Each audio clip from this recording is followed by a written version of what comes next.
Hello, I'm Jenefer. I'm the founder of Silk Helix, and in this video I'm going to talk to you about the disciplinary procedure and why I don't think it's the solution to your problem. I'm going to talk to you first about me in a role that I used to be in, used to work for an employer and doing HR consultancy, a bit like I do now, but as an employed consultant. And it was a fully remote job. Wasn't in the office, didn't have anyone keeping an eye on me before the days of video calls and instant messenger. In this role, the business stated that they wanted to give us time to do the job. They didn't want to overfill us with work. They wanted to give us time to do the job and time to do the job properly. In the interview, when I started the role and was being told this sounded brilliant. I'd come from an environment where it was much more call centre, much more rigorous in terms of times and things like that. And I thought, this sounds great. I've got the freedom to really serve my clients. The problem came once I got into the role and realised that what I thought was doing a good job didn't seem to match what the company thought was doing a good job. But the company didn't seem to be able to explain to me what doing a good job meant, what it looked like. Therefore, I could never really do a good job because it just wasn't defined. I know that sounds a little bit daft, but it wasn't defined. It wasn't clear. And the things I thought I should be doing kind of weren't celebrated or even recognised as being valuable. And this extra time to really do the job, I didn't understand how I was meant to fill it, what I was kind of meant to do with it. The result was that I'm at home, I'm working remotely, I've got time to do my housework. So I'm in this job and I've got time to do the housework. I've got time to do other things that I need to do around my normal day job. Had it have been discovered that I was doing my housework, had that have been realised, then they could have disciplined me effectively for theft of company time. That was what I was doing. I was meant to be working and I was doing my housework. They didn't, because they never found out. But also, I ended up leaving. And I ended up leaving in part because I had time to do my housework. Getting up in the morning knowing I've got time to do my housework, that doesn't get me out of bed in the morning. That doesn't get me excited for my day or motivated.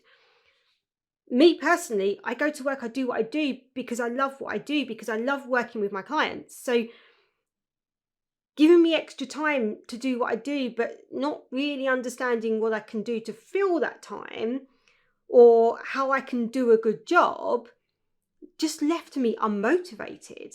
And although it sounded great that, I've got 2 small children at the time, I'm getting paid for a full-time wage to do a full-time job, and I've got time to sit here and also get my housework done. Kind of all sounds great, but actually I was left really unmotivated. And had they have discovered and disciplined me, the problem wouldn't have been solved. I still wouldn't know what I was meant to do. I still wouldn't know what good looked like.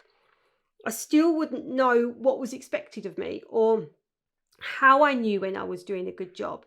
I still wouldn't have been motivated. In fact, I would have been even more demotivated because I would have felt like actually now I can't do my housework either, and I'm now completely stuck about what I do. So what we're trying to say here is the disciplinary procedure. Yes, there are times when it is absolutely necessary.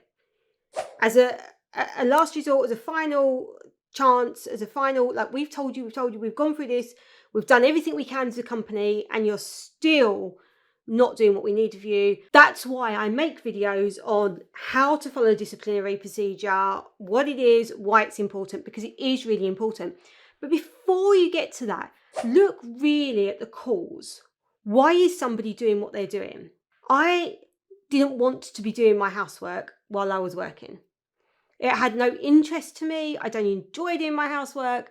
There's no feeling of satisfaction there. It made my life a little bit easier, but actually I wasn't growing as a person. I wasn't getting what I wanted out of my work. So had the disciplinary procedure been used, all it would have done is just pushed me further away, pushed me to a place of being even less motivated. And really what was needed was for management to step back and go, okay, we've got this ideal that we want people to have the time to do the job properly. Great. I love it. That's why I joined the company, because I wanted to move away from this get off a call in 7 minutes with like, how long have you spent on the toilet kind of attitudes that I had from the previous employer. This, we're going to give you time to do the job properly. Loved it. If you're going to do that, you've also got to be really clear on what doing the job properly means. What are we giving you time to do? What are we selling to our customers? What do our customers expect of you? And I was working directly in delivering the service that was being sold.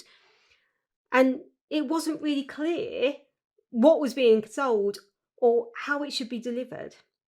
So if you're looking at somebody and you're thinking they're not performing, or they're doing something else while they should be at work, and maybe that's they're on social media, they're browsing the internet, they're shopping, they're looking at the ceiling, they're walking around the office looking busy, but they're not really, whatever it is they're doing to waste time, why are they doing that? Is discipline the right way to solve the problem? Or has leadership failed? Have you not really demonstrated to people what good looks like, so that they can get a sense of achievement when they know they're achieving what good looks like?